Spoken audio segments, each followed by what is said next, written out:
पता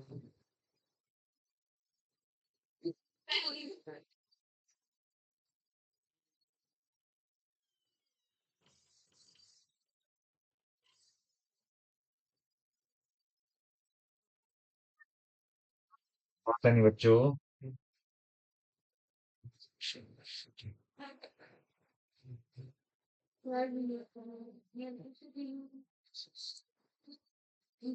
देखिए, और कुछ क्वेश्चन भी है ना, आपको करवा दिए जाएंगे अभी बाद में ना। कुछ क्वेश्चन भी लेके आया था ना, वो क्वेश्चन भी आप देख लोगे, ठीक है।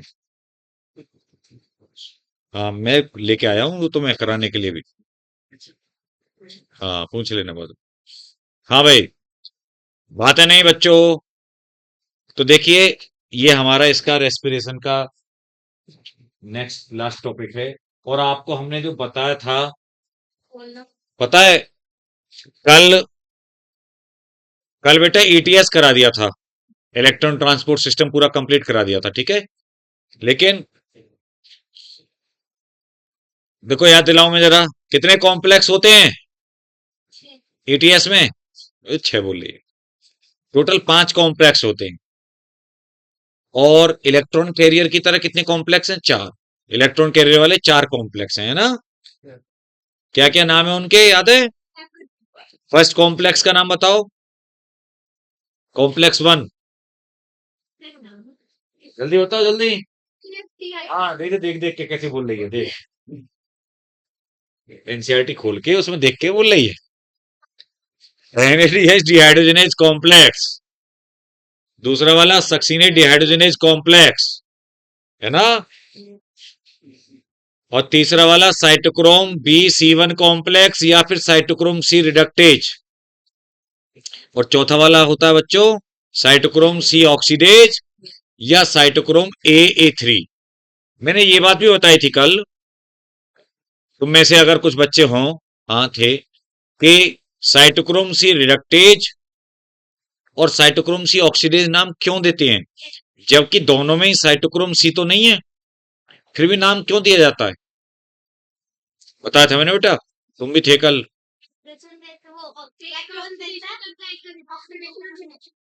हाँ, बताओ तो, दोबारा बताओ।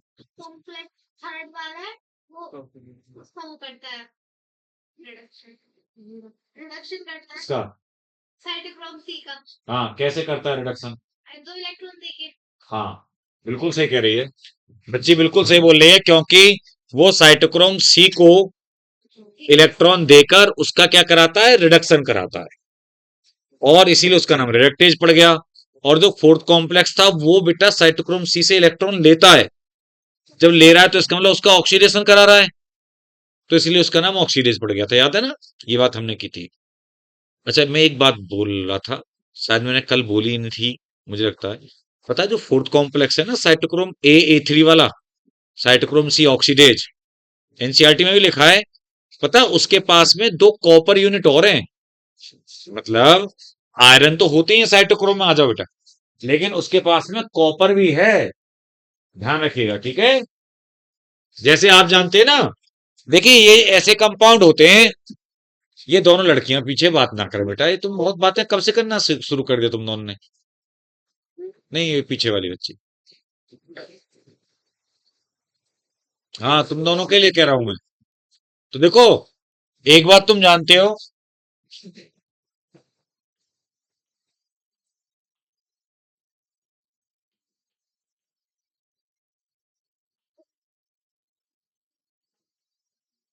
आज तो थोड़ा ठंडा सा मौसम है ना, धूप जरूर है लेकिन थोड़ा ठंडा सा है। तो देखो बेटा, फेरस फेरिक, ऐसे मतलब जो आप जानते हो आयरन के ये जो होता है ना फॉर्म, तो फेरस से फेरिक, फेरिक से फेरस, इसमें रिडॉक्स होने की टेंडेंसी होती है ना, ऑक्सीडेशन रिडक्शन की। और ऐसे ही कॉपर क्या होता है, क्यूप्रस और क्यूप्रिक, इनमें होती है बेटा ये क्षमता, ठीक है। तो इसके पास 2 कॉपर सेंटर या कॉपर यूनिट भी पाए जाते हैं, किसके, आयरन के अलावा, साइटोक्रोम A3।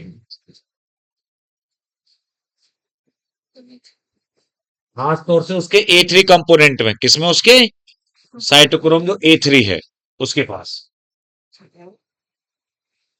अच्छा चलिए, तो ये बातें हमारी एरोबिक रेस्पिरेशन की बातें कंप्लीट हो गई थी। एरोबिक पाथवे कंप्लीट हो गया था बेटा। ठीक है, अब हम बात करते हैं जरा एनारोबिक की। और एटीपी की बैलेंस शीट भी बात कर ली थी हमने। ठीक है, सारी बातें हो गई थी। बात करते हैं एनारोबिक।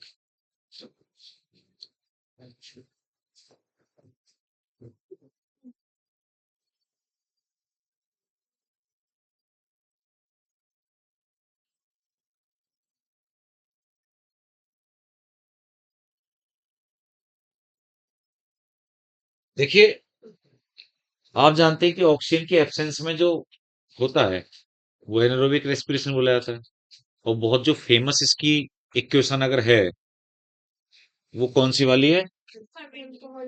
C6H12O6 यानी glucose, 2C2H5OH plus 2CO2 plus 2 ATP energy.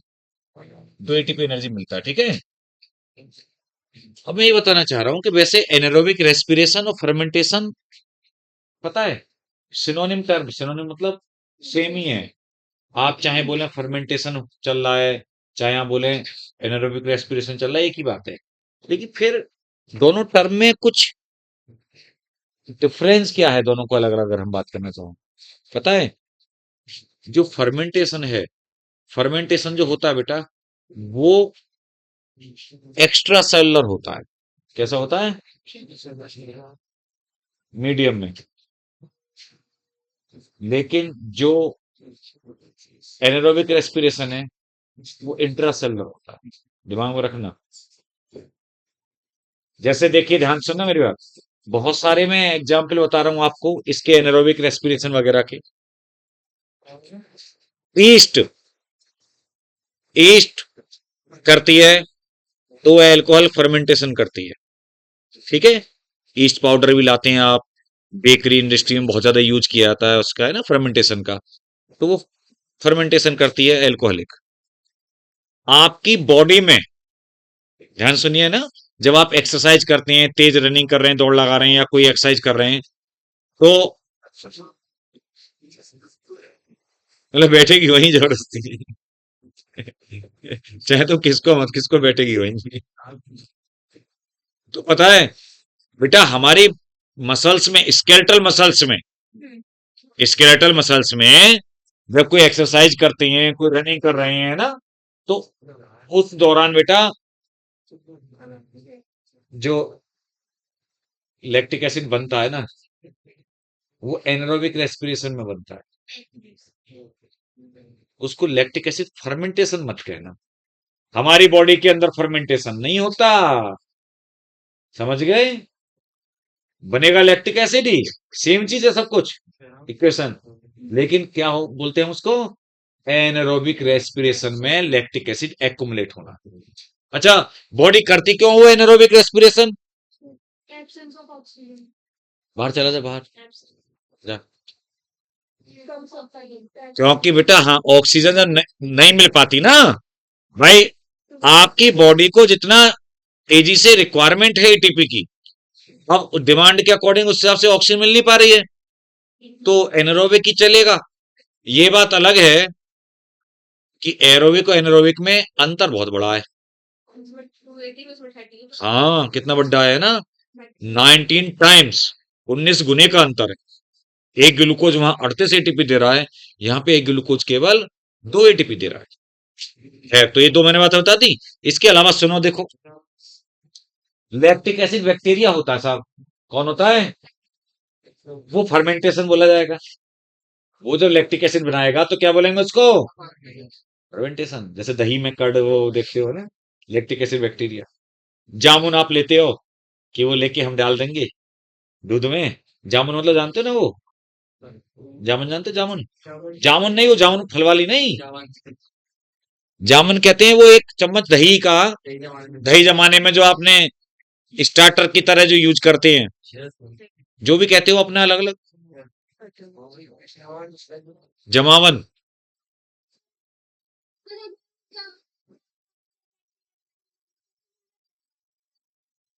नहीं, लेबोरेटरी वाले उसमें तो मिल जाता है, लेकिन लैक्टिक एसिड से नहीं जमता है वो। लैक्टिक एसिड तो बनेगा, राइट। हाँ, बैक्टीरिया से, है ना, वो तो बैक्टीरिया से। तो जितना खट्टा दही होगा उतना ही कम अमाउंट में चाहिए होगा, क्योंकि जितना खट्टा होगा उसमें उतने लैक्टिक एसिड बैक्टीरिया बहुत ज्यादा बन चुके हैं, बहुत ज्यादा। थोड़े से अमाउंट में बहुत सारे होंगे, हजारों। तो और जितना ताजा होगा तो थोड़ा ज्यादा डालना पड़ेगा। तो अलग अलग जगह पर बोलते रहते हैं, बीछन बोल देते हैं, बीछन, जैसे हमारे यहाँ पे गांव के इसमें उसको बीछन कहते थे। फिर बहुत से लोग जैसे जमावन ये कह रहे हैं, जामन बोलते हैं, जामन या जामन, जामाने वाला। तो जामन नाम हो गया ऐसे उसका। या आप एज ए इनोकुलम कह सकते हैं, इंग्लिश में शब्द क्या हो सकता है, इनोकुलम की तरह हम यूज करते हैं, एक छोटा सा वो, जिससे कि उसका प्रोडक्शन। खैर, तो मैं बोला कि वो फर्मेंटेशन है, वो ईस्ट वाला फर्मेंटेशन है। हमारे स्केलेटल मसल्स में एनारोबिक रेस्पिरेशन है।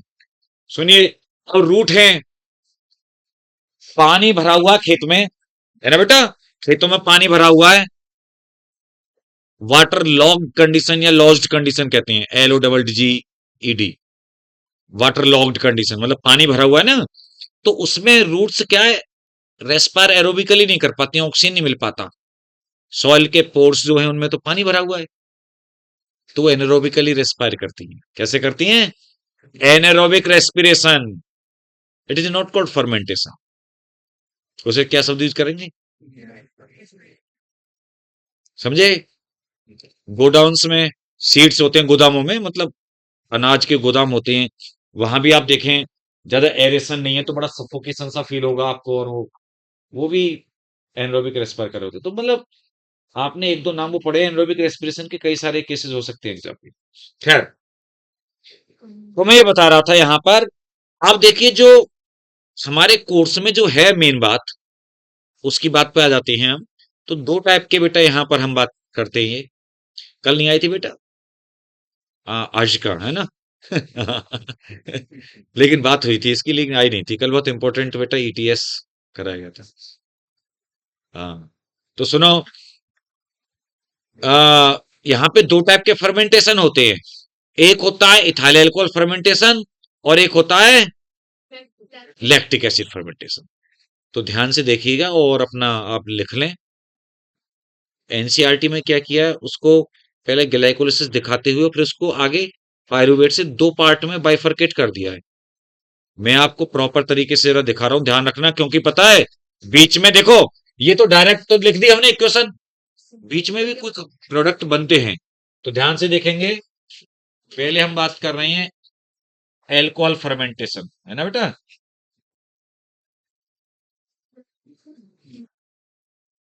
Alcoholic fermentation.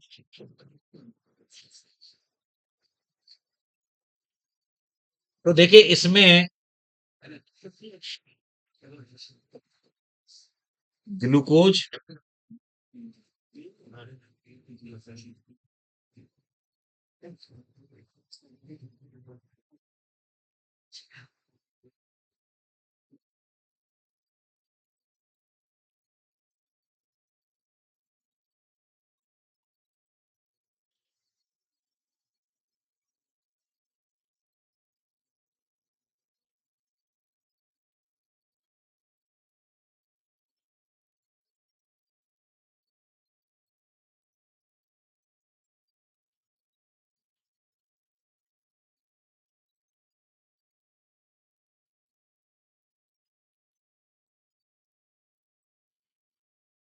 ग्लाइकोलिसिस है, ग्लूकोज से दो पायरुविक एसिड के मॉलिक्यूल बन गए। अरे यार, CH3COH लिख दिया मैंने,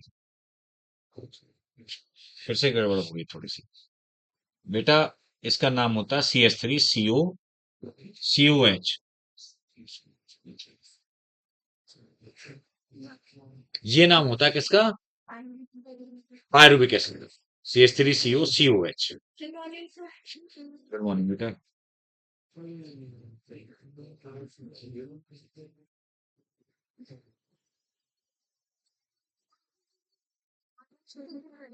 ए का मतलब क्या, पायरुविक एसिड, ठीक है ना। अब क्या होगा,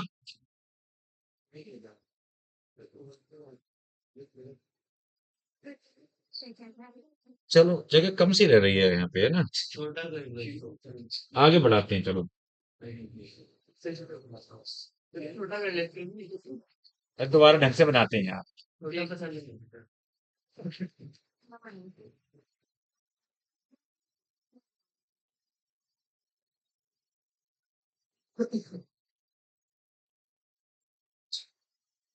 ग्लूकोज,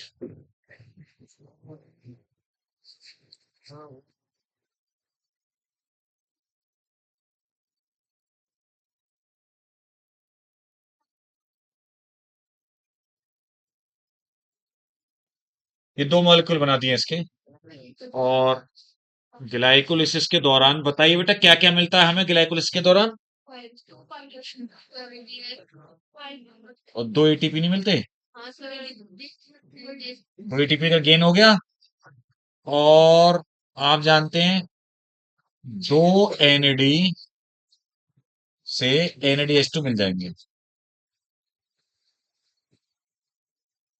ठीक है ना? अब ये जो पायरुविक एसिड है,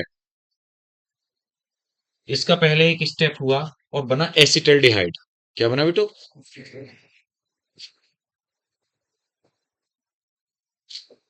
ये एनसीईआरटी में नहीं लिखा हुआ है, लेकिन ये क्वेश्चन में आता है, ध्यान देना। बीच का स्टेप है CH3CHO। अध्याय ध्यान से देखना। इसमें एसिटल्डिहाइड बना, इसमें और इसमें जरा बैलेंस करके देखो क्या अंतर है। हाँ, क्या यहाँ पे चार कार्बन है, दो मॉलिक्यूल ना, और यहाँ पे 6 कार्बन है। हाँ,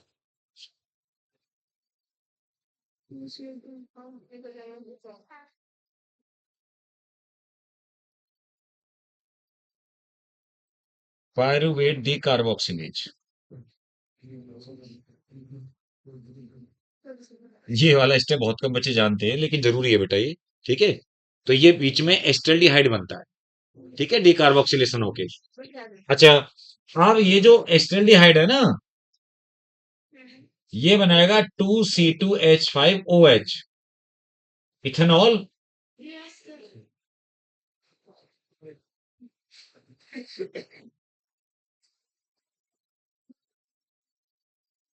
अच्छा, आप देखिए जरा, कार्बन चार चार, हाइड्रोजन और ये ऑक्सीजन दो दो, हाइड्रोजन या 12 यहाँ पर 8। तो लो, अब तो बैलेंस बात हो गई। जो ग्लाइकोलिसिस में NADH2 बना था, वो यहां पर यूज हो गया इथेनॉल बनाने में। और ओवरऑल जो इक्वेशन है वो ये हो गई हमारी C6H12O6। It gives 2C2H5OH plus 2CO। समझ गए ना आप?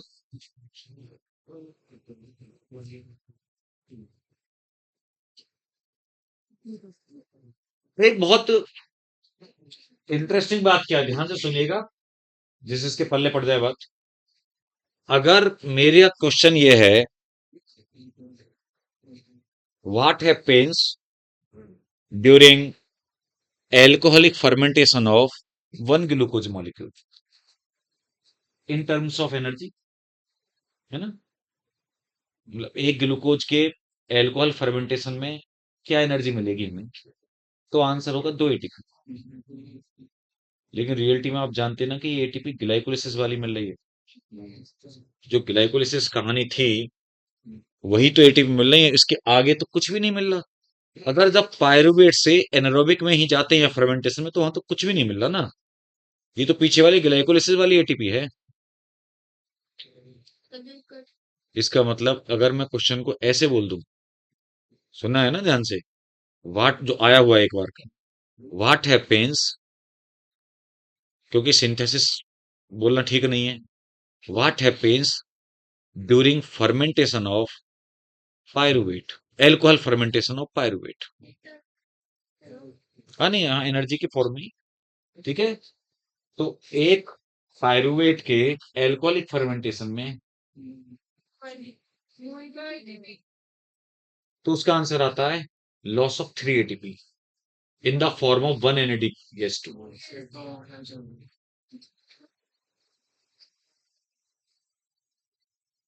समझ गए नहीं बात? क्योंकि मैं यहां पर पहले मैंने ग्लूकोज का फर्मेंटेशन बोला था, एल्कोहल फर्मेंटेशन। अब मैं बोल रहा हूं कि मैं यहां से चल रहा हूं आगे, बस कहां से चल रहा हूं, पायरुविक एसिड से। तो जब पायरुविक एसिड से मैंने इथेनॉल बनाया, तो इस दौरान कुछ बना नहीं, मतलब CO2 निकल गई, बात एक अलग है। मतलब एटीपी के फॉर्म में, एनर्जी के फॉर्म में कुछ नहीं बना, उल्टा एक NADH एक मॉलिक्यूल के लिए यूज और हो गया। एक NADH यूज हो गया ना एक मॉलिक्यूल के लिए, तो लॉस हो गया 3 एटीपी का। मेरी बात समझे? कुछ बच्चे समझदार हैं, लिख भी रहे होंगे, बहुत से बच्चे केवल देख रहे हैं कि ये क्या कह रहे हो, ये बात तो हमारा मतलब नहीं है इससे। There is loss of 3 ATP in the form of 1 NADH2. Loss of 3 ATP in the form of 1 NADH2 during ethanol या alcoholic fermentation of 1 pyruvate। अगर पायरुवेट से आगे बढ़ोगे तो 3 एटीपी का लॉस होगा, और अगर ग्लूकोज के फर्मेंटेशन की बात करोगे तो 2 एटीपी का गेन होगा। क्योंकि वो जो 2 एटीपी आ रहे हैं वो खोपड़िया चला लो, वो ग्लाइकोलिसिस वाले ही हैं, आगे कुछ नहीं बनना, उल्टा यूज और हो रहा है। आप देखें ग्लाइकोलिसिस से 8 एटीपी का गेन था, 6 और 2 8 था नहीं था, अब तो 2 का ही रह गया फाइनली। तो ये होने में आगे तो एनर्जी कमी हुई ना, मेरी बात समझे ना आप? तो ये है अच्छा देखिए, एक इसमें एक बात और ध्यान सुनेंगे, अल्कोहलिक फर्मेंटेशन में जो 12th का माइक्रोब्स इन ह्यूमन वेलफेयर है उससे रिलेटेड एक बात है। बहुत अच्छा क्वेश्चन, काफी बेटर है। एक्चुअली में आप जानते हो कि ईस्ट सेल अल्कोहल फर्मेंटेशन करती है, इथेनॉल फर्मेंटेशन। तो क्या होता है, अल्कोहल इथेनॉल ये वही है जो लोग दारू पीते हैं, वही होती है इथेनॉल। मिथेनॉल खतरनाक पॉइजनस होती है मिथेनॉल। तो आपने देखा है बहुत से लोग ये देसी दारू पीते हैं और दारू बना बना के पीते हैं, तो उस चक्कर में कभी कभी वो मिथेनॉल बन जाती है और मर जाते हैं। बोलते नहीं कि जहरीली शराब पी के इतने लोगों की मौत हो गई, लेकिन मरते रहेंगे, लेकिन वो पीना बंद नहीं करेंगे। खैर, तो बेटा मैं एक बात ये बोला था, देखिए जब अल्कोहल की कंसंट्रेशन 13% तक पहुंच जाती है, कितनी, 13%, लिखा है एनसीईआरटी में ये, तो ईस्ट की डेथ हो जाती है, ईस्ट सेल मर जाती हैं या मरने लगती हैं जब अल्कोहल कंसंट्रेशन 13% हो जाती है। ये लिखा है एनसीईआरटी में साफ साफ, मतलब उसकी वो लिमिट है। अच्छा जब वो ईस्ट मर जाएगी तो इसका मतलब एक बात आपकी खोपड़िया में आ गई, पता क्या, उसने क्वेश्चन पूछा है, एनसीईआरटी ने आपसे एक क्वेश्चन पूछा है, पढ़ बेटा जरा क्वेश्चन जो पूछा है आज का, पढ़ उसको। हाँ पढ़।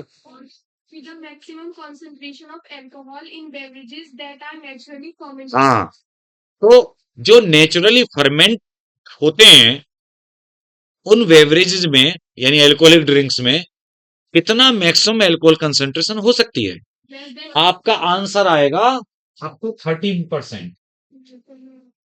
कितनी हो सकती है, 13% तक। लेस देन ही बोलना ठीक नहीं, क्योंकि 13% ठीक है, तो यहां आंसर आएगा इसका up to 13%। Then second answer, एक और क्वेश्चन है, alcoholic beverages of alcohol content greater than this concentration are obtained. हाँ अब आप ये बताइए, ये बोल रहे हैं क्वेश्चन, ये बोल रहा है एनसीईआरटी ये पूछ रही है आपसे, एनसीईआरटी आपसे पूछ रही है कि अगर इससे ज्यादा कंसंट्रेशन अचीव करनी है एल्कोहल की तो कैसे अचीव होगी। क्योंकि मैं आपको बता दूं, जो ब्रांडी विस्की, विस्की के वो हैं अलग अलग, ब्रांडी विस्की रम, है ना बेटा, और नहीं वो विस्की का ही टाइप है ना, वाइन नहीं, देखिए ध्यान सुनिए, वोदका, विस्की, है ना, रम वगैरह, ये ध्यान सुने, ये जो मैं नाम ले रहा था, इनमें 60 से 70% तक अल्कोहल पहुंच जाता है। यानी जो लोग विस्की पी रहे होते हैं, ब्रांडी या मतलब जो ये पी रहे होते हैं, तो वो आप सोचिएगा, तभी तो उसमें आप देखें बहुत ज्यादा पानी मिला के बोला जाता है कि पानी मिला के पीजिए आप डाइल्यूट करके, क्योंकि आप देखिए कि अगर वो 100 ml पी रहा है बंदा, तो 60 ml उसमें अल्कोहल जा रहा है, उसकी बॉडी में क्या हाल करेगा, है ना। तो समझदार लोग क्या करते हैं, उसको थोड़ा लेते हैं और पानी बहुत ज्यादा डालते हैं, और जो नाली वाली में गिरने वाले जो होते हैं पियक्कड़, वो वहीं खोल के उसको ऐसे ही पी लेते हैं, सूखा भी, कहते हैं नीट पीते हैं हम, नीट के लिए एकदम, उसको नीट बोलते हैं वो लोग। हाँ, कि मतलब एकदम सूखा पीना पानी के।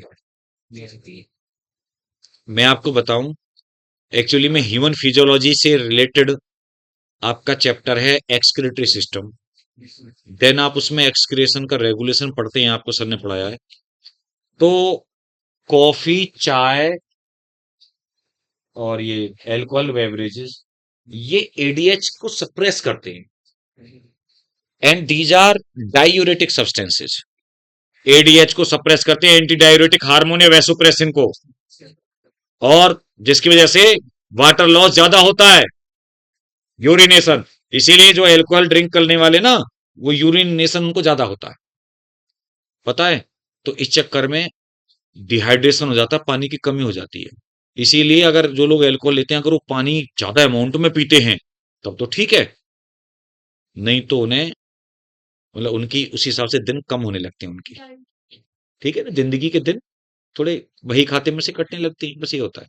हाँ, तो मैं यहां पर ये बात बता रहा था, बेटा अलग अलग कंसंट्रेशन होती है, अलग अलग उनमें, है ना, कि कितनी कितनी अलग अलग, और अलग अलग एक्चुअली में ये उससे बनते हैं सबस्ट्रेट से, ये सारे जो है ना अलग अलग एल्कोहल वाले जो, बेटा ये अलग अलग टाइप की चीजों से बनते हैं, जहां शुगर केन से, ग्रेप से, जो बार्ले है उससे, है ना, सीरियल से। तो देखिए सुनिए, जो मैंने आपको वैसे, ये माइक्रोब्स इन ह्यूमन वेलफेयर में आएगा, वाइन और बियर, वाइन और बियर ये तो है केवल फर्मेंटेशन से बनने वाले, इसका मतलब आपकी खोपड़िया में ये बात आ गई कि वो केवल फर्मेंटेशन से बनते हैं, तो उनमें अल्कोहल का कंसंट्रेशन 13% तक ही रहेगा, वाइन में और बियर में। बहुत महंगी महंगी वाइन आती है जो, और लेकिन अल्कोहल कंसंट्रेशन कम है। तो देखिए होता क्या है, जैसे विदेशों में तो आप जानते हो बहुत ज्यादा, या इंग्लिश कल्चर में उसमें तो देखें, अंग्रेजों में तो ये चलन होता है कि रेड वाइन पीते हैं वो, क्योंकि कुछ उसके हार्ट वार्ट के लिए कार्डिक बेनिफिट बोलते हैं, है ना। लेकिन बेटा उनका क्या होता है कि एक मतलब वो दवा की तरह सारी फैमिली पी रही होती है वो, और कम कंसंट्रेशन है अल्कोहल का। बेटर तो ये कि कोई नहीं पी रहा है तो बहुत ही अच्छी बात है, आप समझ रहे हो ना आप बात। कायदे में ये नहीं है कि उसी को दवा की तरह उसी से काम चलाओ आप, बाकी अच्छी चीजें खाओ पियो, है ना। तो बेटा जो दूसरे मैंने बताया, इनको हम डिस्टिलेशन से ऑब्टेन करते हैं, यानी उसका आंसर क्या आएगा, डिस्टिलेशन, उसका आंसर है डिस्टिलेशन। अगर मैं हिंदी में बोलूं तो शुद्धिकरण या निर्जलीकरण, क्या बोलूं, निर्जलीकरण। अरे देखो नाम में निर्जलीकरण यानी जल को हटाना। आप आप जैसे कि आप जानते हो ना, जैसे 100 में अभी 13 पार्ट एल्कोहल है, बाकी पानी है। अब उसमें से निर्जलीकरण हो रहा है, तो वो कंसंट्रेट होता जा रहा है, क्या होता जा रहा है, कंसंट्रेट। डिस्टिलेशन का मतलब ये हुआ, वो बढ़ता जा रहा है कंसंट्रेशन, 40% एल्कोहल, 50% एल्कोहल। जब लेबोरेटरी में, लैब में आपको स्लाइड वाइड बनवाई जाती है ना, जब बीएससी में है वो, तो आपको बताया जाता है कि उसको पहले 50% alcohol, then 70, then 90, then absolute मतलब होता है 100% अल्कोहल से उसका निर्जलीकरण करते हैं, डिहाइड्रेशन।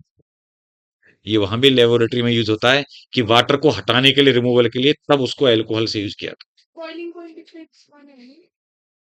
बॉइलिंग पॉइंट से मतलब नहीं, लेबोरेटरी में हम बता रहे हैं कि जो जब कोई स्लाइड बनाते हैं ना बेटा, तो स्टेनिंग से पहले उसको अलग अलग एल्कोहल की उस पर करती हैं। खैर, तो बात समझ में आ गई ना। तो ये सारे जो 60-70% वाले डिस्टिलेशन से बनाए जाते हैं, इन दोनों बातों का आंसर था। खैर, बैक टू पवेलियन आते हैं हम। तो बैक टू पवेलियन ये तो आपने नोट कर लिया होगा। अब हम बात करते हैं लैक्टिक एसिड फर्मेंटेशन वाली।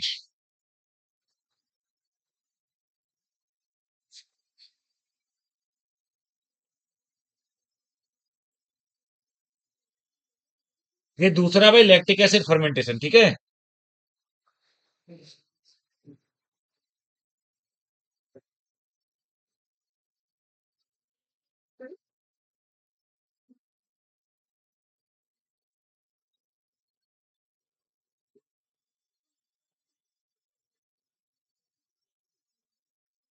ये लड़कियां बेटा कितनी बतिया रहे हो, है ना।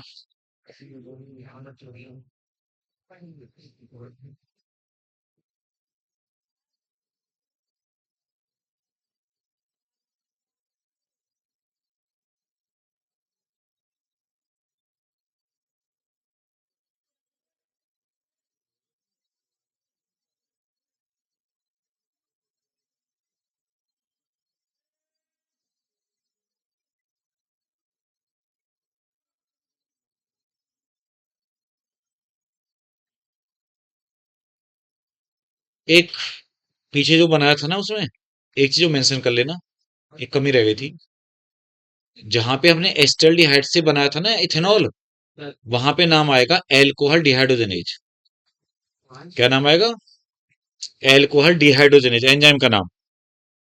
पायरुवेट डिकार्बोक्सिलेज शुरू में काम किया और एल्कोहल डिहाइड्रोजनेज बाद में काम करेगा, ठीक है। सेकंड स्टेप, यहां पर काम करेगा लैक्टेट डिहाइड्रोजनेज।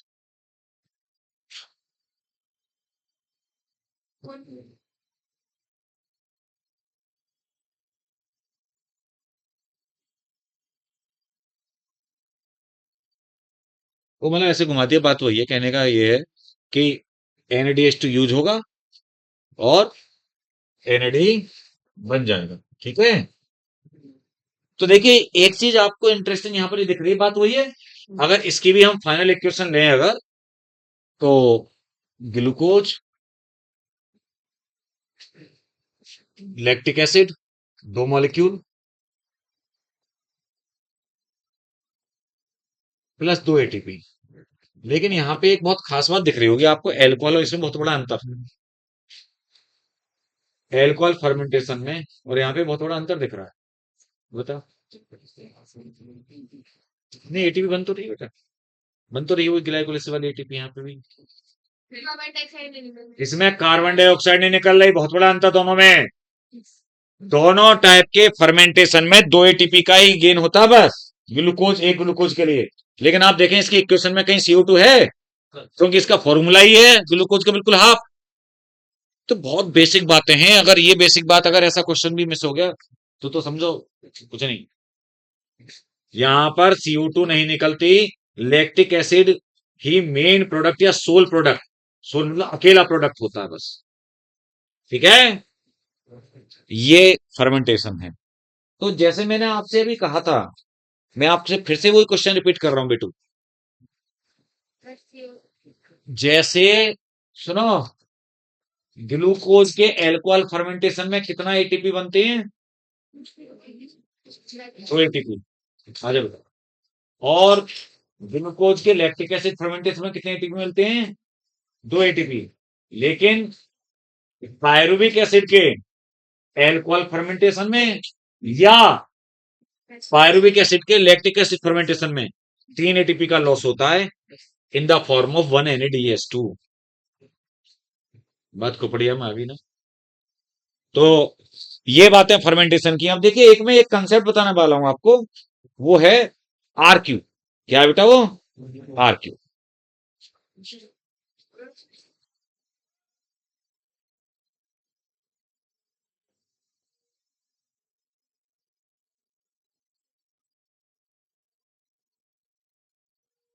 Respiratory question. आप जानते हैं RQ जो होता है वो क्या है बेटा? CO2 evolve upon O2 use, है ना। रेस्पिरेटरी प्रोसेस में या सबस्ट्रेट को ऑक्सीडाइज करने के लिए कितना CO2 मतलब निकल रहा है ऑक्सीडेशन में और कितना ऑक्सीजन यूज हो रहा है, उसका रेशियो है। आप अपने NCERT देखेंगे तो दो बातें बोल रखी, सबसे लास्ट में मिलेगा ये एग्जाम, NCERT में सबसे लास्ट में ना दो बातें बोल रखी हैं साहब इसमें इन्होंने। लेकिन देखें आप क्या क्या यहाँ पे वैल्यू आपको पता रहनी चाहिए। जैसे एक हम बात करें RQ1, ये RQ की वैल्यू 1 किसके लिए होती है? कार्बोहाइड्रेट्स के लिए। जैसे ग्लूकोज का ही आपने देखा था ना बेटा,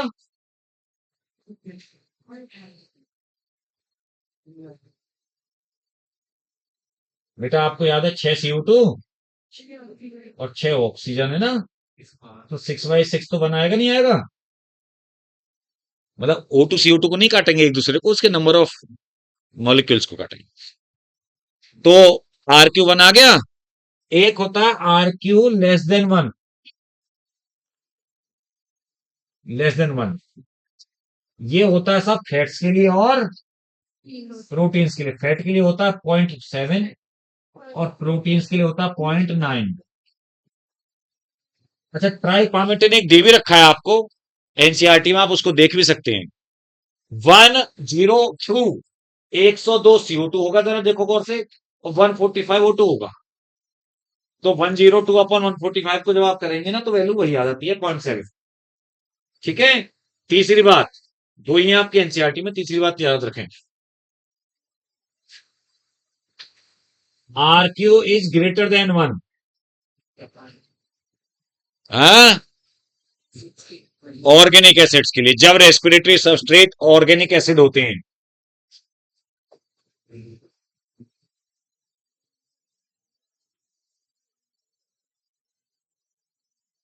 ऑर्गेनिक एसिड्स, जैसे कि बेटा मैं बताऊं आपको, 1.33 होता है फॉर मैलिक एसिड, ठीक है, और 4 होता है ऑक्जेलिक एसिड के लिए।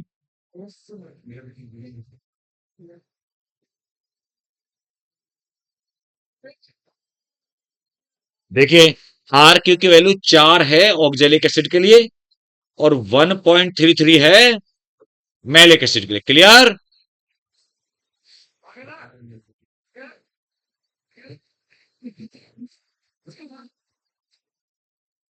ठीक है, एम्फियोलिक वाला कंसेप्ट और बताएंगे भी RQ के बाद में।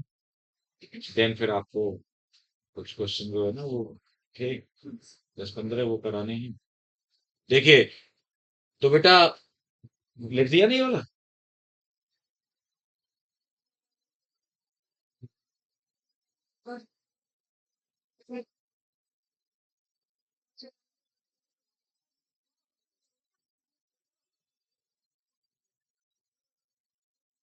एटीपी वाले तो इसमें चैप्टर में आप जानते हो बहुत सारे क्वेश्चन बन सकते हैं ना, वैसे मैंने उस दिन पूछे थे कि कितने एटीपी, थे ना बच्चे ज्यादातर उस दिन?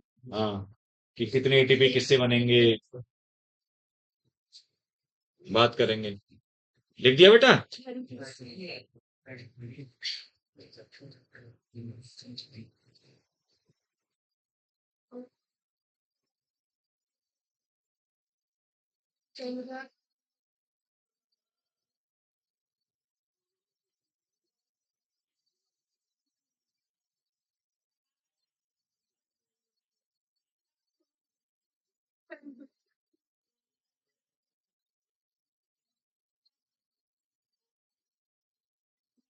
बहुत ज्यादा टाइम तो इनको ऐसे ही डील करने में निकल जाता है कि इधर ये वो है ना, प्रेयर कराने में और ये सब है ना, पकड़ा धकड़ी करने में, इधर लाइन लगवानी।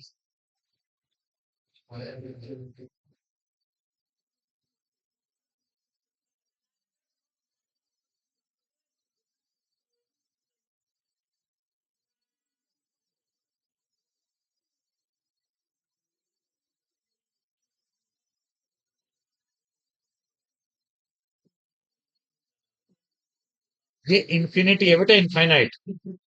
क्या ये इनफाइनाइट बनाया है, ठीक है। RQ की वैल्यू इनफाइनाइट किसके लिए होती है? Oxygen zero. ऑक्सीजन जीरो कब होगा? एनेरोबिक रेस्पिरेशन या फर्मेंटेशन के दौरान।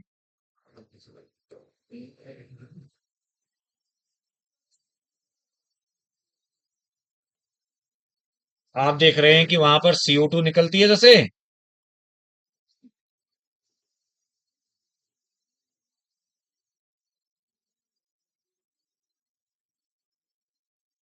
तो इनफाइनाइट आएगा, है ना। वो एल्कोहलिक वाले को देखते हुए करें अगर तो। क्योंकि अगर लैक्टिक एसिड को देखे तो 0 अपॉन 0 आ जाएगा, तो 0 ही आएगा। नहीं, वन नहीं होता। मतलब मैं भी ये बात कहता हूँ कि सेम वैल्यू को जब सेम से काटते हैं तो 1 आता है, तो यहाँ पे क्यों नहीं आता? गलत बात नहीं। और देख, और देखो, और देखो, मैथ के अकॉर्डिंग वो भी है लॉजिकली, कि अगर 0 अपॉन 0 इज इक्वल टू 1 लिख दें हम, तो 0 इज इक्वल टू 1 इंटू 0, 0 सही है।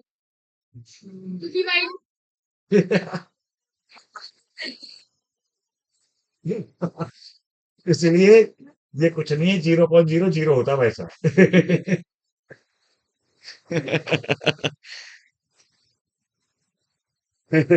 खैर, ठीक है।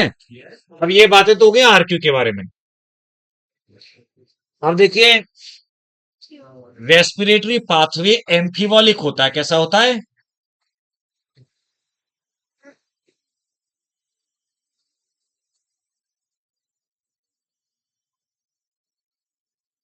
जरा वहीं लास्ट में वो जो डायग्राम दिख रहा है ना आपको एक, उस पे जाएं। और हाँ, और ध्यान देना,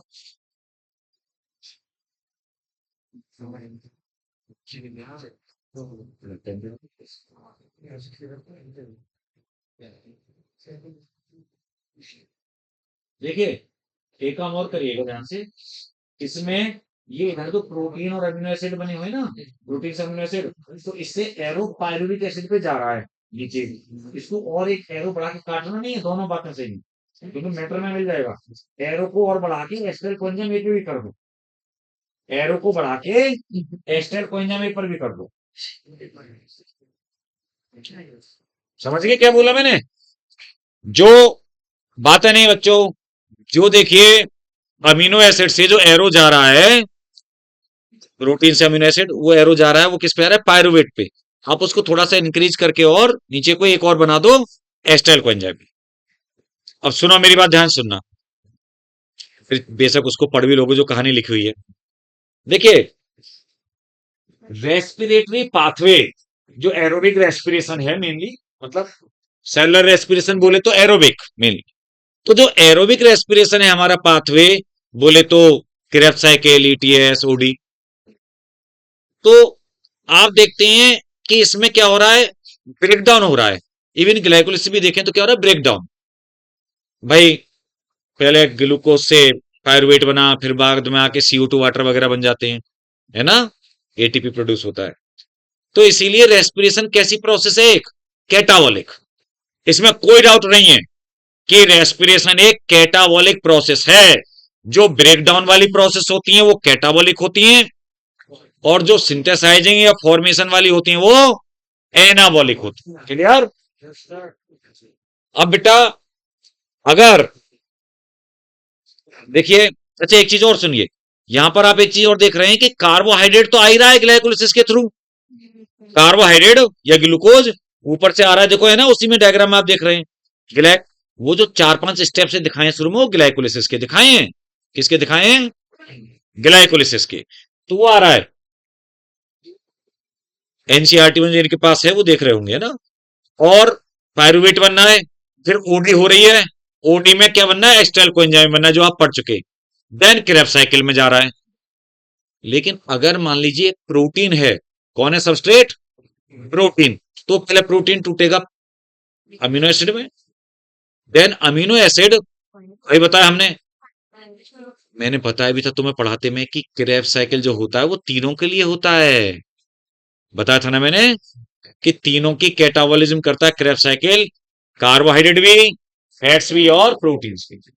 तो ये दो जगह आ रहा है, या तो पायरुवेट पे या एस्टर, ये सब याद रखना है। एस्टर कोएंजाइम पे कौन कहां एंट्री ले रहा है? तो देखिए, फैट, फैट्स का आपने देखा, फैट का ब्रेकडाउन हुआ फैटी एसिड और ग्लिसरॉल में, टूटा। नाउ ग्लिसरॉल जो है वो एंट्री लेता है डीएचएपी या पीजीएल पे। वो एक स्टेप नहीं था ग्लाइकोलिसिस का, डाई हाइड्रोक्सी एसीटोन फॉस्फेट या पागल, है ना, पीजीएल, वहां एंट्री लेता दिख रहा होगा। जबकि जो फैटी एसिड है वो जा रहा है और एस्टाइल कोएंजाइम पे एंट्री ले रहा है। ठीक है बेटो? तो कहने का मतलब ये हुआ कि क्रेब्स साइकिल अब तीनों को ऑक्सीडाइज करेगा, ब्रेक डाउन करेगा। तो इसमें किसी को कोई डाउट नहीं है कि कैसी प्रोसेस है ये, कैटाबॉलिक। भाई बेटा मत बात कर, आगे बुलाऊं तुझे अभी? तो बात मत कर, तू देख अभी तू 2-3 दिन से आया नहीं है, तो अभी तुझे है ना मैं धमकाता रहूंगा ना बीच बीच में कि तू फायरिंग लाइन पे मत आ बेटा, अभी सीधा बैठ जा, देख उसे पीछे से बात करने दे। क्योंकि देख, जो कैमरे में भी या सामने भी टीचर को जो लगता है ना बुरा, वो तब लगता है जब आगे रो वाला पीछे मुड़ के जब बात करता है। पीछे वाला बात करता रहे, वो इतना फर्क नहीं पड़ता, पता नहीं चलता। इसीलिए वो तुझे फंसवा देगा, तू पिट जाएगा बिना बात के। पिट जाएगा या मतलब क्लास से बाहर, मतलब ये पिटने पाटने की बातें ठीक नहीं है। तो बेटा रे, क्योंकि अगर मुंह से ऐसे निकलेगा कि पिट जाएगा, कोई पीट तो हम रहे नहीं किसी को, आप देखो आज तक किसी को पीटा है? नहीं, ये इस लेवल पे ही बच्चे इतने बड़े होते हैं कि कोई, लेकिन बात ही निकले, अच्छा गुरुजी आपने ये कह दिया था, देखो सबूत है। है ना, सबूत है, पीटने की बात कर दी थी। जब हम स्टूडेंट थे तुम्हारी तरह, तो हमारे पेरेंट्स ये बोल के आते थे मास्टर साहब को कि साहब, हड्डी हड्डी हमारी और मांस मांस तुम्हारा। कितना भी पिटाई लगाओ, पढ़ना चाहिए, ये हाल होता था। और हमें एक ऐसा डर रहता था गुरुजी का, शुरू में कह रहा हूँ, जब छोटे क्लासेस में बहुत ज्यादा डर भी रहता था। और उनके मतलब अगर वो प्यार से बोल दें जब, तो उसका इतना आनंद भी होता था कि, समझ लो ना आप, कि हमें शाबाश बेटा कह दिया, या मतलब हमें है ना वो क्या कर दिया, मतलब सबके सामने तारीफ कर दी, प्रेस कर दिया, तो मतलब ये एक बहुत बड़ी बात होती थी हमारे लिए। आज के जमाने में तो बच्चे कहते हैं, अच्छा बहुत ज्यादा बोला, बाहर निकलियो, चल तब देखते हैं। तो आजकल जबरदस्ती तो किसी को आप पढ़ा ही नहीं सकते बेटा। हाँ, तो देखिए ध्यान से सुने मेरी बात। अब मैं ये कह रहा था, कैटाबॉलिज्म तो है ही है, पाथवे है ना। अब एनसीईआरटी क्या बोलती है, उसकी लैंग्वेज थोड़ी टेढ़ी मेढ़ी तो होती है। आप पढ़ोगे जब उसको, तो उसको ऐसा लगेगा, आप कहोगे ये क्या कह रही है एनसीईआरटी। तो वो नहीं, इतनी आसानी से नहीं कहती बेटा, वो कैटा वाली नैना वाली, जब पढ़ के देखेगी तब पता चलेगा तुझे। आप सुनो, तो एनसीईआरटी ये कहती है कि नॉर्मली तो इनके थ्रू, क्रेब साइकिल के थ्रू कार्बोहाइड्रेट, फैट, प्रोटीन ये कैटालाइज हो रहे हैं।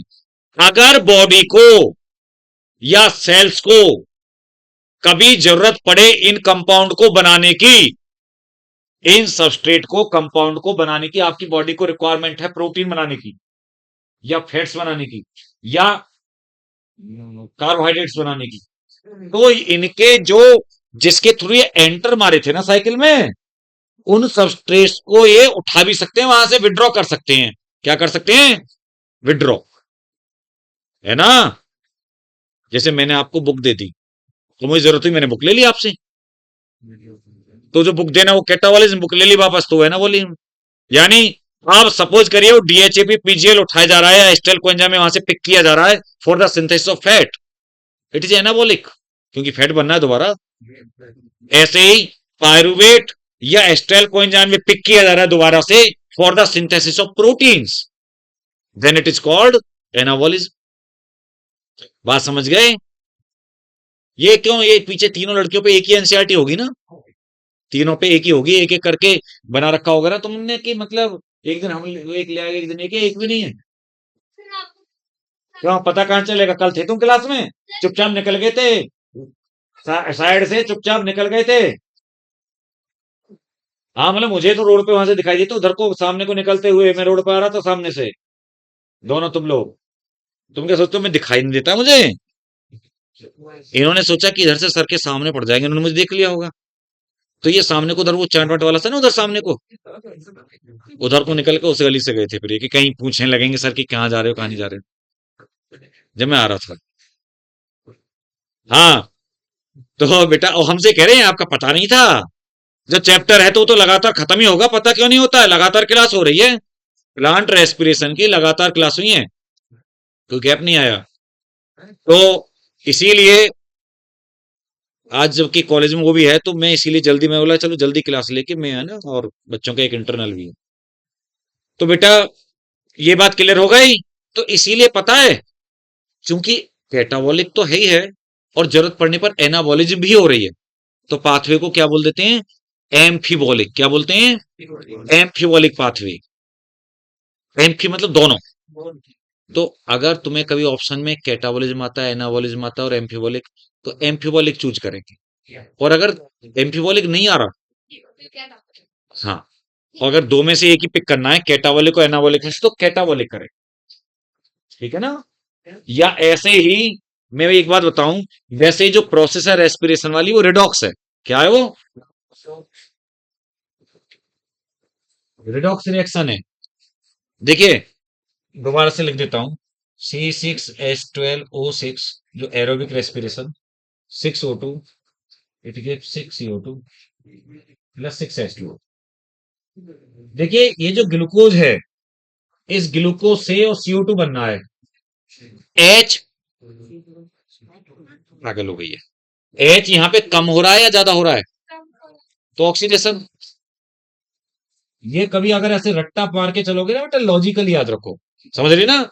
एच जब कम हो रहा है, सीधी सी बात है, तो इसका मतलब है कि ऑक्सीडेशन है, रिमूवल हो रहा है हाइड्रोजन या इलेक्ट्रॉन। और यहां पर इसका इसका आप देखें एडिशन हो रहा है, तो ये रिडक्शन है। समझे? ध्यान से सुनो। फोटोसिंथेसिस में CO2 का रिडक्शन होके तब ग्लूकोज बनता है, और वाटर का ऑक्सीडेशन होके ऑक्सीजन निकलती है। यहां पर उल्टा होता है, सीधी सी बात है।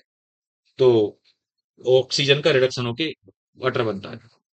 तो वैसे तो अगर आए रिडॉक्स रिएक्शन है, लेकिन अगर कोई एक पिक करना हो रिडक्शन ऑक्सीडेशन में से, तो ऑक्सीडेशन है। कैसी प्रोसेस है? ऑक्सीडेटिव पाथवे होता है ऑक्सीडेशन, रेस्पिरेशन को। और फोटोसिंथेसिस रिडक्टिव पाथवे होता है, वो रिडक्शन। क्लियर? अच्छा, मैं एक बात एम्फिबोलिक पाथवे में एक और बता रहा था बेटा, ध्यान सुनना, चाहो तो नोट भी कर सकते हैं उस बात को, बेशक आप लोग। देखिए, जो बात एनसीईआरटी में वहां नहीं है, मतलब ये बात तो एनसीईआरटी ने बता रखी है कि जरूरत पड़ने पर वो यूज किए जा सकते हैं। एक बात यह है कि जो अल्फा कीटोग्लूटेरिक होता है, अल्फा कीटोग्लूटेरिक एसिड नहीं होता क्रेब साइकिल में, वो अल्फा कीटोग्लूटेरिक एसिड बहुत सारे अमीनो एसिड बनाने के काम आता है। प्लांट में सिंथेसिस करता है अमीनो एसिड्स की, है ना बेटा? तो इसका मतलब एनाबॉलिक प्रोसेस में इन्वॉल्व है अगर सिंथेसिस कर रहा है तो। दूसरी बात, जरा याद करो, इसी प्रोसेस के ऑक्जेलोएस्टिक एसिड आता है इसमें, मैलिक एसिड आता है, जबकि ये फोटोसिंथेसिस में एनाबॉलिक प्रोसेस में इन्वॉल्व है। ये OA और मैलिक एसिड उसी सेल में, अब देखें आप, किसमें इन्वॉल्व है? फोटोसिंथेसिस में, एनाबॉलिज्म में। तो इसका मतलब पाथवे कैसा हो गया? एम्फीबॉलिक हो गया, नो डाउट अबाउट इट। ठीक है? एक काम की बात और लिखवा बता देता हूं, देखो ध्यान से सुनिए। Pasture effect.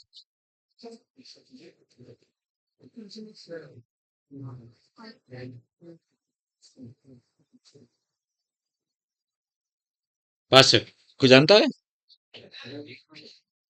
कोई नहीं जानता।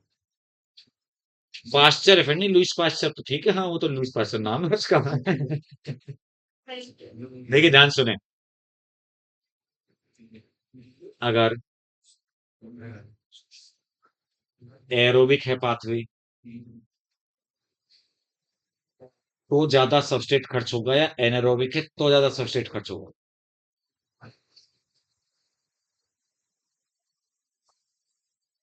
तो उसका कारण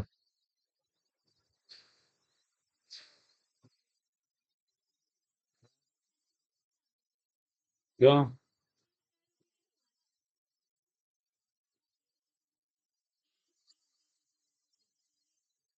बिल्कुल सही, सही बोल रही है, एकदम लॉजिक से बोल रही है। कॉमन सेंस है। अगर आपकी बॉडी को सपोज करो, कोई हमारी बॉडी को या सेल को कोई रिएक्शन प्रोसेस करने के लिए 38 एटीपी चाहिए, कितने चाहिए? क्योंकि मैं राउंड फिगर में ले रहा हूं ना, इसलिए 38 एटीपी चाहिए। तो इन 38 एटीपी के लिए अगर एरोबिक पाथवे है, तो कितने ग्लूकोज खर्च होंगे? हैं? अरे कितने ग्लूकोज खर्च होंगे अगर एरोबिक है तो? वन ना। हाँ, तो कितना मतलब सोचते हैं यार। अगर एरोबिक है तो केवल एक ग्लूकोज से काम चल जाएगा, ठीक है। और अगर ऑक्सीजन नहीं है, एनारोबिक है, 19 ग्लूकोज चाहिए होंगे। बताना खर्चा किसमें सबस्ट्रेट का ज्यादा हुआ? बहुत ज्यादा। बस यही पास्चर इफेक्ट था। पास्चर ने ये बोला, अगर प्रोसेस किसी ऑर्गेनिज्म में के लिए, अगर प्रोसेस एरोबिक से एनारोबिक में जाएगी, है ना बेटा, तो सबस्ट्रेट का कंजप्शन इंक्रीज होता एंड वाइस वर्सा। एक पॉइंट लिख लो। According to this, according to this, consumption of respiratory substrate increases, this comma सा लगा के, consumption of respiratory substrate increases, increase होता है, consumption of respiratory substrate increases when respiratory pathway, when respiratory pathway converts from aerobic to anaerobic, converts from aerobic to anaerobic and vice versa. ये vice versa किस किस के नाम है लाली? चलो, possible है। मतलब इसका उल्टा बोल दो अब, है ना। अगर ये बोले हम कि एनारोबिक से एरोबिक जा रहे हैं तो फिर क्या होगा? तो फिर इंक्रीज होगा, और सॉरी डिक्रीज होगा, सबसे सबसे डिक्रीज होगा अगर एनारोबिक से एरोबिक में जा रहे हैं, ठीक है। तो ये पास्चर इफेक्ट था। बाकी मैंने आपको बहुत सी बातें तो बताई दी थी, ठीक है। एक मिनट जरा वो लाता हूं आपके लिए।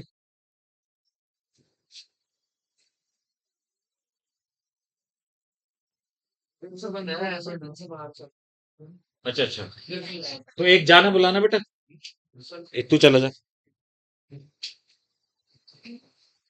इनको आरिफ भाई को बुला के बोलना कि वो पेपर ले आओ, सर बोल रहे हैं। क्वेश्चन थोड़ा सा ही, 15 क्वेश्चन, टॉपिक हो गया आपका खत्म, ठीक है। हाँ। अभी देखते हैं वो अभी कराएंगे या बाद में, है ना। और नहीं तो कुछ बातें अगर वो नहीं हो तो फिर कुछ क्वेश्चन वैसे कराता हूँ ना आपको। हाँ हाँ, स्टूडेंट हैं 4 और 4 8, एक तुझे मिला के 9 लड़के, और 9 5 होता है। हाँ हाँ, 24 25 बच्चे।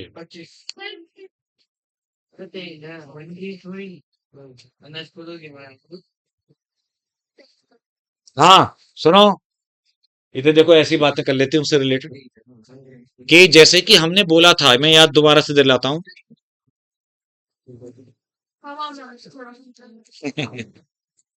बेटा मैंने अभी आज स्टार्टिंग में आके भी उसके बारे में बात की थी। चल फिर भी बात करता हूँ थोड़ी सी, तो कह रही है तो देखो, ईटीएस में मैंने तुम्हें बताया था पहले भी।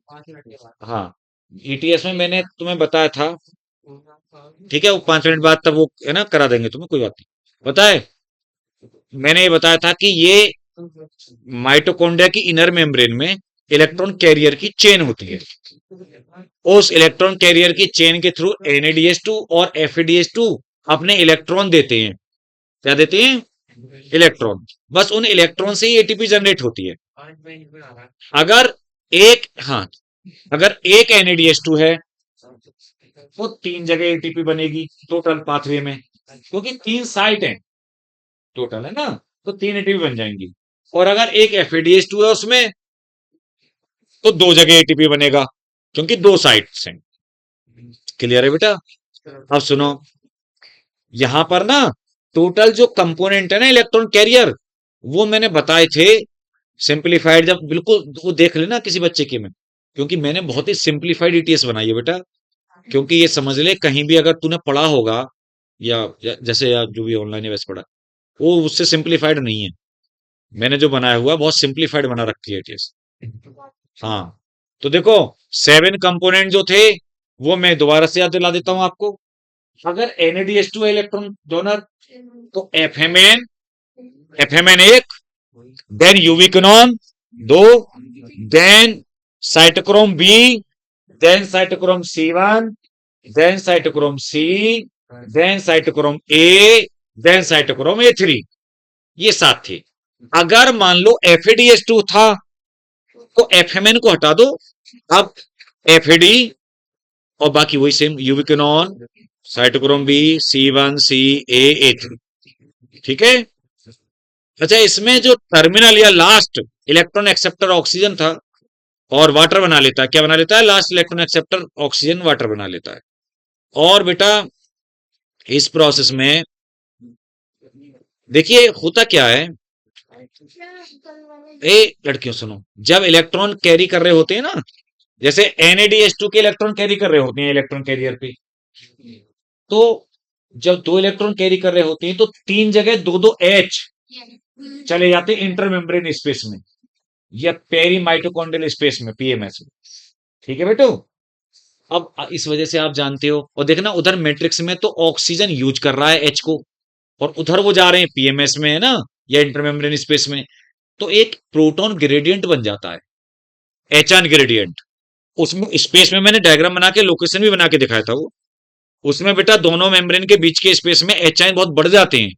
अब वो एलोंग द ग्रेडियंट आना चाहते हैं वापस, तो वापस आने को उनको एक रास्ता होता है, और उस रास्ते का नाम है F0F1 कॉम्प्लेक्स या F0F1 कॉम्प्लेक्स उसका। हाँ बेटू, प्रोटॉन चैनल, हाँ कह सकते हैं। जो खास तौर पे इसका F0 वाला पार्ट है ना, F0, वो प्रोटॉन चैनल बोला जाता है, और वो धसा होता है मेम्ब्रेन में। और जो F1 वाला पार्ट है बल्ब के जैसा, वो बाहर को निकला, बाहर बोले तो मैट्रिक्स में को निकला रहता है अंदर को। ठीक है। तो उस प्रोटॉन चैनल से होकर के जब भी 2 H पॉजिटिव आयन मूव करते हैं प्रोटॉन, तो उसमें 80 पेज, या हम बोले उस F0F1 की जो एंजाइमेटिक पार्ट है वो F1 वाला पार्ट है, तो वो एक ADP इनऑर्गेनिक फॉस्फेट को यूज करके ATP यूज बना देता है। और ये वास्तव में 3 जगह लोकेटेड है। मैंने कहा था कि वो दिखाया जरूर जाता है एक जगह। ये इसका नाम है ATP सिंथेज या कॉम्प्लेक्स फैक्ट, 5वां कॉम्प्लेक्स कहते हैं इसको। ये 3 जगह लोकेटेड है, फर्स्ट कॉम्प्लेक्स पे, थर्ड पे और फोर्थ पे, है ना। जो 4 कॉम्प्लेक्स थे ना, फर्स्ट वाला NADH dehydrogenase complex, second succinate dehydrogenase complex, third cytochrome C reductase या BC1, C ऑक्सीडेज या A3। ठीक है। तो ये कॉम्प्लेक्सेज हैं, समझे ना बात को आप। तो उसमें फर्स्ट थर्ड और फोर्थ पे लोकेटेड होता है। मैंने आपको ये बताया था कि एक NADH2 के लिए कितने ऑक्सीजन यूज होगा फाइनली, एक NADH2 के लिए हाफ। हाँ, और एक FADH2 के लिए भी हाफ होता है। ठीक है।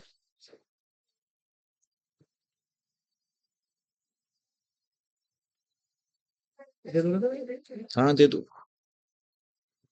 चलो ये अपनी एनसीईआरटी बंद करो, एनसीईआरटी बंद करके, और देखो जरा, मतलब असाइनमेंट की तरह ऐसे करके देखो बेटा इसको जरा।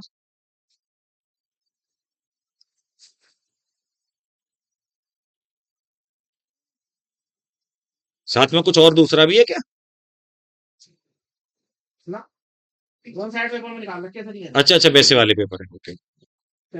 वो हाथ से राइटिंग वाले बेटा वो क्वेश्चंस हैं, ठीक है।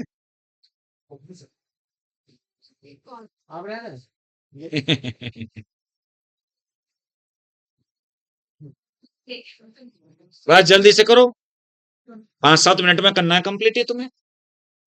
सब आपके डेली देखो एकदम पड़े हुए वाले वही हैं। कोई आपस में डिस्कस नहीं करेगा, बात नहीं भाई। देखो खुद खुद से जो आते हैं उस हिसाब से करिए आप।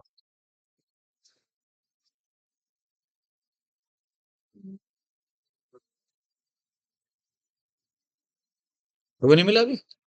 अच्छा।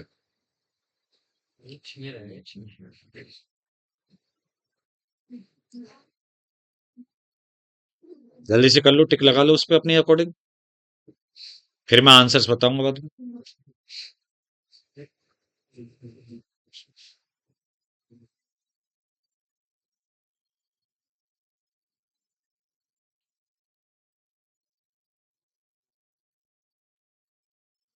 सही है, साबुन है ना? कोई कठिन वो नहीं है ना बेटा, तुमकी शुरुआत में है तो इसलिए आपको ये मेरी हैंड राइटिंग की वो हिंदी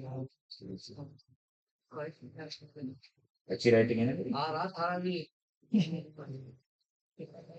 एक बात चल रही होगी कभी।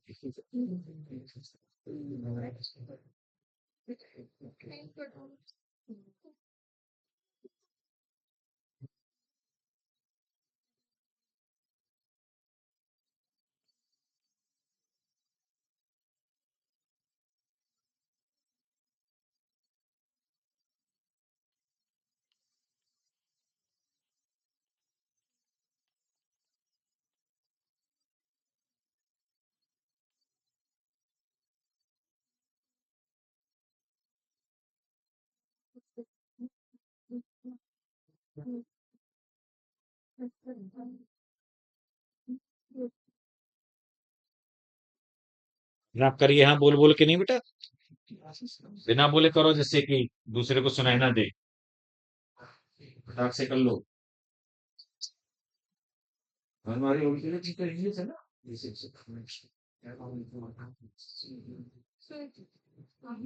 शाबाश। ला। चेक कर लूँ।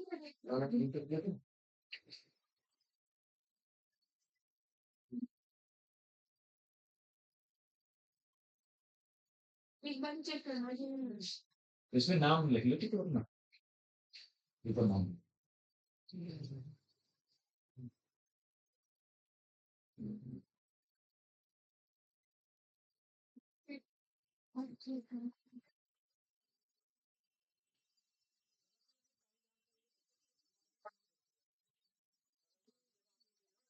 पड़ेगी इसको पूछे तो अच्छा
ऐसे कुछ क्वेश्चन बहुत अच्छे हैं ना।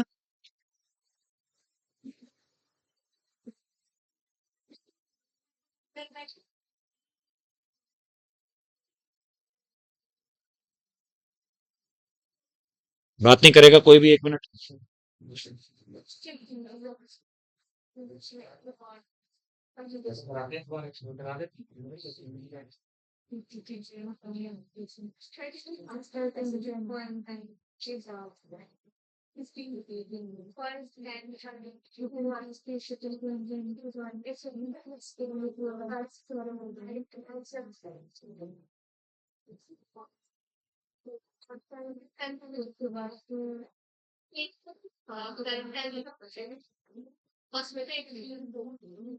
क्लास में तो पहले फर्स्ट और थर्ड में लास्ट में मैंने नहीं देखी। नहीं देखिए, क्या आपको सबमिट करना है, अपना नाम डालना है ऊपर। इस पे आप ऊपर पेपर पे अपना नाम डाल दीजिए, और अपना जो आपका वो रजिस्ट्रेशन नंबर है ना, या कोई है ना, वो नंबर डाल देना।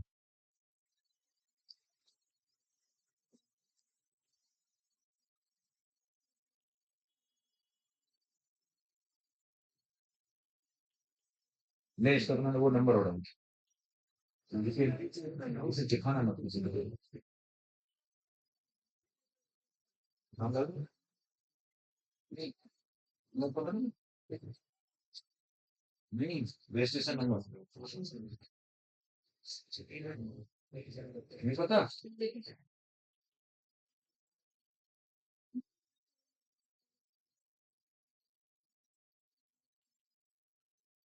राइट, बताइए। तो मैंने आंसर लिखी। तो मुझे एक तो डाउट लग रहा है कि तो तुमने दे दिया ना, तो हो गया, तो अटेम्प्ट हो गया तो। सर मैंने तो देखने क्यों किया था। नहीं, हाँ सर। वो तो फाइनल सबमिशन था बेटा। हाँ, फाइनल होता है, ऐसे होता है। ना ना ना, फाइनल तूने कहा हाँ हो गया। हाँ तो तभी तो उल्टा गलत है। कोई बात नहीं, वही गलत है। और इस टाइम नाम अपना डाल के जल्दी से जमा कर दो बेटा।